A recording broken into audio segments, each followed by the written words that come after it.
I just want to finish up in the pipeline because there was the New York Times did the article on it, and then one of the reporters was put on a podcast, I think an internal New York Times podcast, and when they kind of pressed him more on the issue, he really seemed like he either didn't know or even the sources didn't seem even credible to him. And that story kind of finished up by saying, well, we probably know that we'll never really know. And it was, I've never ever heard a major paper like that report a story like that, where it's like, oh, it felt like they were literally phoning it in. They're like, we just are writing this story because we kind of have to, and we just hope that nobody asks us again. That's literally the way it sounded. It's, I worked at, without getting, you're right.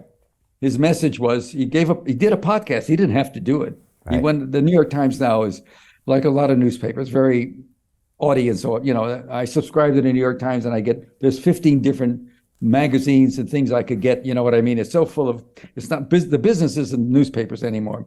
The paid circulation used to be 1.7 when I worked there, 1.7 million. Now it's, 310 or 15,000. The newspaper's soon going to be gone. It's all going to be online. Yeah.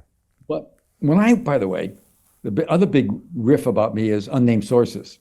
And I worked at the New York Times for about 8 years, during which I won all sorts of prizes, wrote a story about domestic spying in the CIA. I'm not always a friend of the CIA's. They tried to kill Allende, and they probably did, but I'm never going to get that story. They certainly were involved in overthrowing him in Chile. And they did what the president asked. And they also were involved in spying on American citizens for Johnson. He thought everybody against the war was a communist and Russia was running it, that kind of nuttiness. But I did all these stories, won all these maybe 40 prizes in 7-8 years there. And 95% of them had no named sources. And the paper knew. In the beginning, the first few stories, they asked me, and I would tell them. One time, I'll just tell you one of the early stories I did, they asked me, and it was the chairman of a major committee and the head of the CIA with the unnamed sources.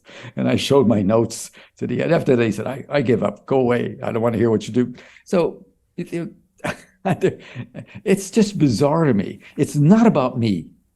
And it's not even about, I do this stuff on Substack. And by the way, it's this Substack. I hired the best editor I worked with in the last 30 years to work for me. And I hired the best fact checker. I worked at the New Yorker's magazine for, I don't know, probably 15, 20 years over the last 50. And always with a lot of hard stories, particularly after the invasion of Iraq. A lot of stories about CIA involved in the middle of Iran and all that. And the fact checkers know my people. And so I hired one of the best who's retired. He came out, he's having fun. It's fun to do it. You're going back into play and making noise. So I'm aware that I'm flawed. I can always screw up like anybody else. I can get the wrong date, or I can have the wrong story, or I can miss something. And so I have the best same backup I had, only I'm paying for it now, happily. And so what's the difference? The difference can only be, as I said earlier, a visceral fear of the coming of the Republicans.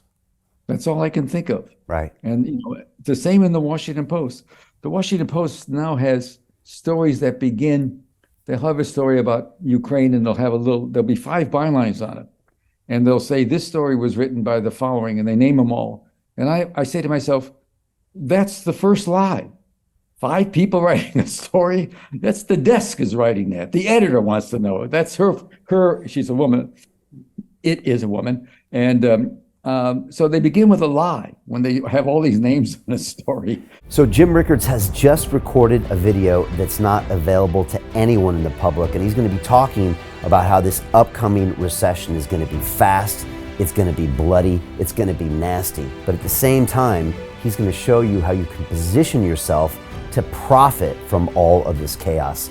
Now, we've made this video only available to our viewers. Go to londonreal.tv/Jim. Watch that immediately. I can't say enough good things about Jim Rickards. He understands the global economic system better than any guest I've ever had on London Real. His predictions are almost uncannily true, and you can learn how to profit from his vision, from his expertise, and his understanding of economics. So go to londonreal.tv/Jim or click the link below. It's an excellent, excellent look on what's going to happen in the future and how you can position yourself to profit from that. Jim is one of the best in the business, one of my favorite guests on London Real, and he's very, very good at predicting the future and showing us all to profit from it. So click the link, and I hope you enjoy.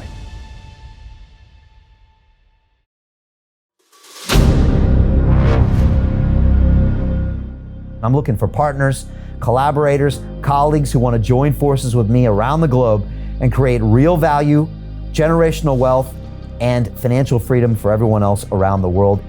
Get involved in the cryptocurrency markets, get involved in the NFT markets. This is your moment. Life all comes down to a few moments. Don't let this pass. Now it's not too late. Next year's going to be too late. Ultimately, this is about freedom. That's the way I see it. This is about giving power back to the people and enabling billions of people worldwide to use the financial markets to improve their lives and those of their friends and their families and their communities. Honestly, I think it's a violation of human rights not to allow people basic access to financial services. Because right now people are being kept in the dark, they're being robbed of education, and it's a travesty. And so I'm looking for people that want to join me and be a part of this solution. And that all happens inside the DeFi Academy. The gains my students are making are absolutely amazing. Double, triple digit gains in the first month alone. That's amazing. This will change your life. Now is the time to get involved. I'm going to tell you exactly how my students in my academy made money in the last 30 days. I'm talking about real trading results. And let me just whet your appetite a little bit. Let me hit you with some numbers. I'm talking Brendan from New Zealand is up 68.77% on the month. Steve from Europe up 83%. Albert in Singapore up 169.9% on one single trade.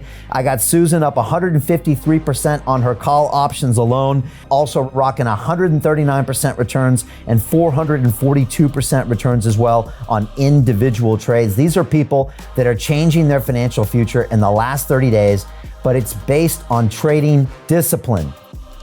I've graduated over 500 students from inside my academy from over 54 countries around the world. It's amazing. When it comes to crypto, DeFi, and blockchain, we love this space. We truly believe it's the future. This is down to our core. It's authentic to what we're doing, and everybody can tell through the camera because you can't make this stuff up. If you're watching me now, wherever you are, I implore you, take 60 seconds right now and join my academy. Apply today. Now you've got a chance. Life all comes down to a few moments. What are you going to do? What's the choice that you're going to make?